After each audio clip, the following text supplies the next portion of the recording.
So it's been a little over a month since Arknights Endfield has been released globally, and I wanted to share my thoughts about the game's current state, and also provide feedback as well. Overall, I've been having a good time with Endfield, but there's definitely areas I wish the game improved upon, and depending on when this video goes live, it's possible some of it will be addressed with the 1.1 news broadcast. However, for now, I'll just talk about my own experience. Oh, and also, this video is sponsored by Endfield, so of course, you can take what I say here with a grain of salt, although the devs have been very supportive towards my creative freedom. Anyway, so the first thing I want to mention would be how the daily loop and new content feels when going through the motions every day. And probably the funniest remark would be factory management. It's basically non-existent once you set up the factories. Like, you're so involved with this gameplay mechanic for the first 2 weeks or so, there's a lot of learning you need to do, but once you reach a certain point, you're basically done. And frankly, it can even be ignored sooner because a lot of smart people online came up with super efficient blueprints. So you just copy them, plop them down on your base, and you're good. Like, seriously, I haven't touched my factories at all for almost a month now, as I was done with them around 1 week after game's launch. They just keep chugging along, producing the materials I then use to clean out all the outpost bills. That's it. I mean, sure, I could do some extra work, like set up production lines for materials that don't have that much use, but it is what it is. I understand in the future more content will be released like the stuff they showed in 1.1 devlog, but the point is, after you're done setting up the factories, this big part of gameplay simply evaporates, which is quite interesting. Next would be the drip feed of new content. Aside from new character banners and their story quests, the two notable events I've experienced was the one where you take pictures, which was fine, nothing special, and then this other one called Delver of the Cryptic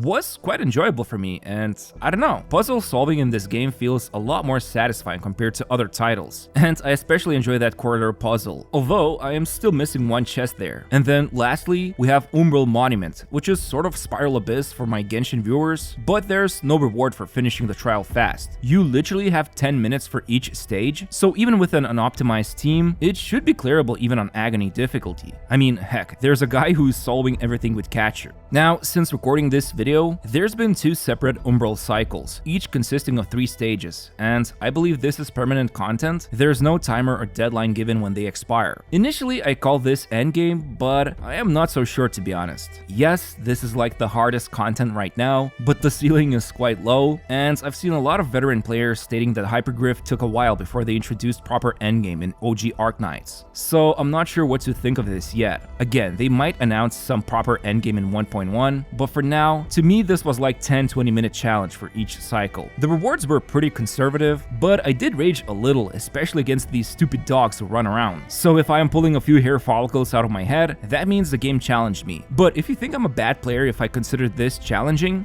bro, I am 32 with a slowly forming bald spot on my head. My reflexes were probably got in the 20s. So yeah, Umbral Monument overall was pretty decent, but of course, I am hoping to see proper endgame that will stand out from the rest of the titles on the market. Alright, next thing on the agenda is gameplay experience in the daily loop. Right now, my global account has reached authority level 56, and I have explored a lot of the zones, but there's still quite a few chests I'm missing. Although, to be fair, I have spent over 150 hours on closed beta tests, which wiped my progress. So I am a little less motivated to do these zones, plus February has been a crazy month for me when it comes to content creation. Still, I would say 1.0 provides roughly 80 to 110 hours of gameplay if you really take your time, and if you're planning on fully exploring everything. Keep in mind, this is a free-to-play game, and a lot of people don't spend many hours per day gaming. Like, gacha games are still designed to be played daily, so if you're someone who can spare like an hour or 2 per day, there should be enough content to last until 1.1. And then of course, the backlog will just keep on increasing if you're going to start playing later down the line. But assuming you just want to chill or you're done with exploration, how about that daily loop?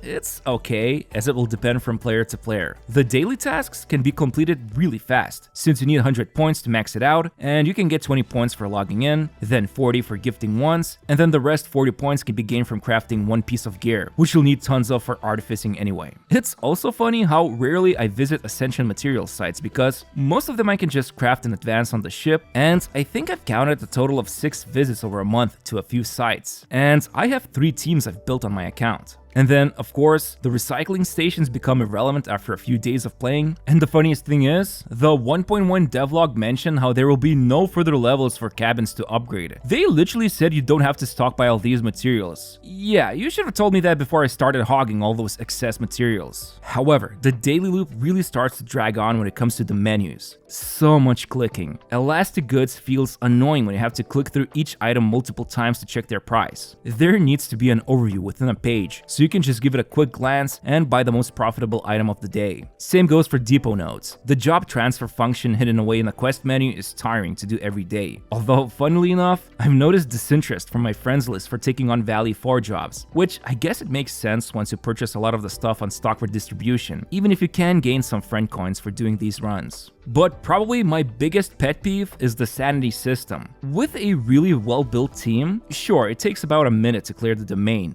but oh man, when starting out, the enemies felt quite tanky, especially when going for highest rank rewards. And then, I don't get the point of limiting us with those Sanity usage permits. Yes, you can get some of it from stock redistribution, but those bills otherwise need to be spent weekly on essence tickets or even gifts. And they're also way too expensive, and if I'm not mistaken, have limited one-time stock. And I know, the devs recently sent in-game mail containing a bunch of these usage permits, but I think in the big year of 2026, let me just spend my sanity 2 times in any dungeon without all the throttling going on. On the flip side, I believe in 1.1 your whole team will start with full energy in the domains, so hopefully that helps with faster clear times. I mean, look, I still look forward logging into the game, even if I have few times forgot to do it, but on the bright side, a lot of the stuff refreshes over 2 days usually, so it's not a big deal if you miss 1 day, which is a nice thing to have in our FOMO economy. And even after more than a month since the release, I still get a nice little rush of dopamine when I'm collecting my builds from outposts and elastic goods. Now, lastly, this brings us to the progression, which I will condense quickly here, but I'm sure most of you will agree that raising characters in this game, especially if you want to unlock their highest level talents, is quite costly. And in my case, since I have Last Rite, Leviathan, and Yvonne teams, only these 3 units, and especially Yvonne, have their skills and gear maximized. For other supports, I just don't have the resources to beef them up, aside from some bare minimum artificing. By the way, artificing also badly needs some quality of life upgrade. Dragging the mouse or finger on the phone back and forth to do some artificing seems redundant. Maybe create one big stack of same gear and just let me keep tapping one button, or do some kind of gambling until it hits an upgrade. I think they've said in devlog this will be addressed in future updates, so that's good to hear at least. Other than that, essence farming and etching is also quite time consuming. I've shared this on Twitter before, but it took me like 25 days worth of sanity to max upgrade Leviathan's weapon, and I am still working towards Yvonne's weapon. So yeah, would be great if there was a better way to control this RNG just a little bit. Oh, and maybe some kind of a display when I hover over an essence to see which weapons its 3 stat lines are matching to, instead of relying on third-party websites for that. However, I think in 1.1, there will be a way to use some kind of an item that lets you obtain an essence with all 3 customized stat lines. Plus, I believe there will be a way to see all stat gains for essence stat lines. But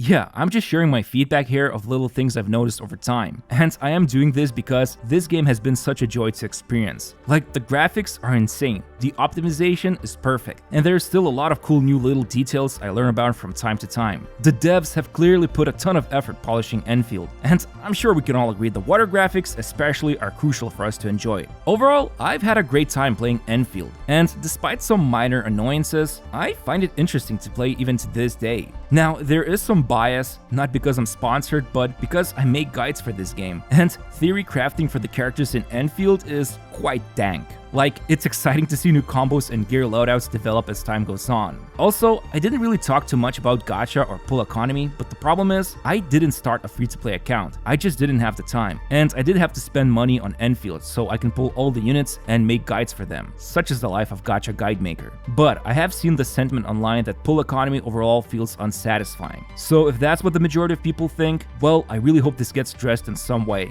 Again, not gonna pretend this affects me. I live in my own separate bubble where I spend to make videos, but I genuinely hope people can keep on enjoying Endfield and the devs take the feedback seriously from their community. And from the looks of it, they are going to be giving away a bunch of pulls during 1.1, so we'll see how well it holds up. And yeah, that's the video. These are my thoughts, and I hope you were satisfied with it. Maybe you ate something tasty while watching it. Let me know in the comments. I'm hungry. Anyway, bye bye!